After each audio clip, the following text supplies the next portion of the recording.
Presented by Unique Films। हम गमों की जिंदगी जिया करते हैं, शराब को उठाकर पिया करते हैं। लोगों के जिंदगी में अनेकों लड़कियां आती जाती रहती हैं, लेकिन हम एक ही लड़की का इंतजार किया करते हैं। Mixed by Kanchan Raj, Muzaffarpur। Kanchan Raj, Muzaffarpur। Kanchan Raj, Muzaffarpur। Kanchan Raj, Muzaffarpur। दारू बनल सहारा हो, दिल रोता है बेचारा हो। दारू बनल सहारा हो, दिल रोता है बेचारा हो।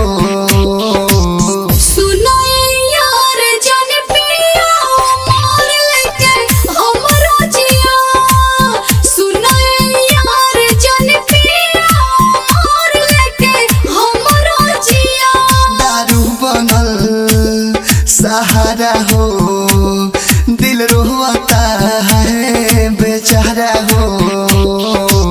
सुनो यार जन पिया मोर लेके हमरो जिया।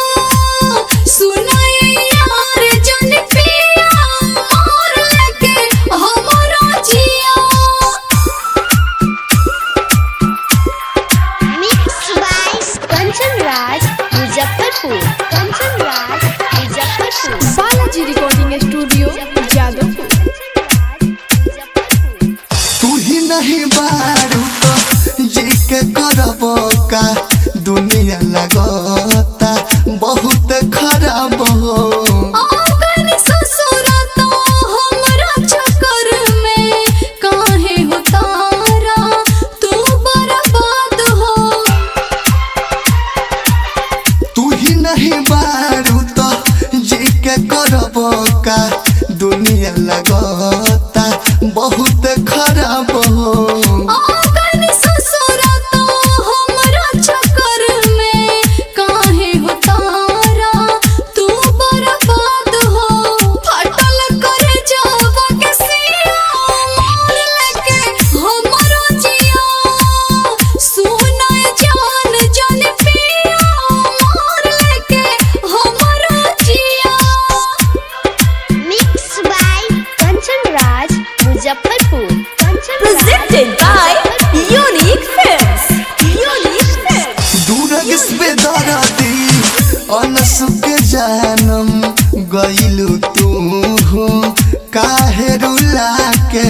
खुश न बानी तोहरा चलते, याद विदेशी के लगिया के। दूरगिस पे दरदी मुँह के समुरारी के तुम गइलू काहे रुला के।